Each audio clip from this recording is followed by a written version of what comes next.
সুনামগঞ্জের হাওরে চলছে ধান কাটা ও মাড়াইয়ের কাজ। এ নিয়ে জানাতে সরাসরি যুক্ত হচ্ছেন সহকর্মী মেহেদী হাসান। মেহেদী, এখন পর্যন্ত কতটুকু ধান সংগ্রহ হয়েছে, কি তথ্য রয়েছে?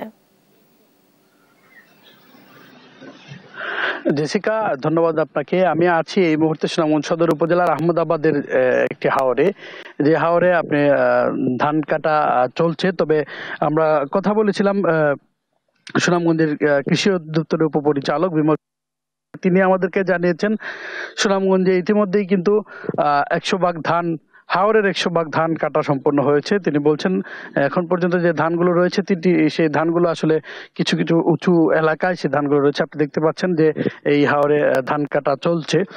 আপনাকে আরেকটি বিষয় জানিয়ে রাখি, সুনামগঞ্জে এবার প্রায় 2 লাখ জমিতে বোরো চাষের আবাদ করা হয়েছে, যা থেকে প্রায় 13 লাখ মেট্রিক টন ধান উৎপাদন করা হয়েছে। ইতিমধ্যেই তা সম্পন্ন করা হয়েছে এবং গত 7 মে থেকে সরকারিভাবে ধান কৃষকের কাছ থেকে ধান সংগ্রহের কাজ শুরু হয়েছে। তবে আরেকটি বিষয় আপনাকে জানিয়ে রাখি, সরকারের কাছে ধান বিক্রি করতে কৃষকের আগ্রহ কম, কারণ সরকারিভাবে ধানের মূল্য নির্ধারণ করা হয়েছে 1280 টাকা মন।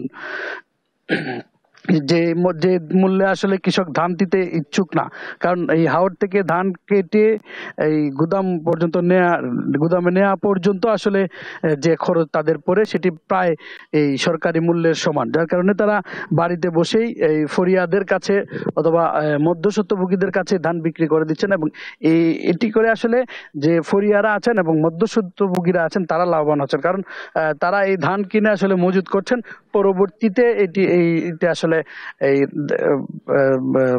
বেশি মূল্যে ধান তারা বিক্রি করবেন। এবং এর যে আমরা আর কথা বলেছিলাম সুনামগঞ্জের জেলা প্রশাসকের সাথে, তিনি আমাদেরকে জানিয়েছেন সরকারিভাবে সুনামগঞ্জ থেকে 29,000 মেট্রিক টন ধান আসলে কেনা হবে, যা আসলে এই 13 লাখ মেট্রিক টন ধানের তুলনায় খুবই অপ্রতুল্য। এবং এর পরিমাণ, কৃষকরা আমাদেরকে বলছেন এর পরিমাণ যাতে আরো বাড়ানো হয় এবং সরকারিভাবে ধান বিক্রি করার যে প্রক্রিয়াটি আছে অনলাইনে আবেদন করে সেটি আরো সহজ যাতে করা হয়, যাতে সরাসরি কৃষক সরকারি গুদামে ধান বিক্রি করতে পারেন।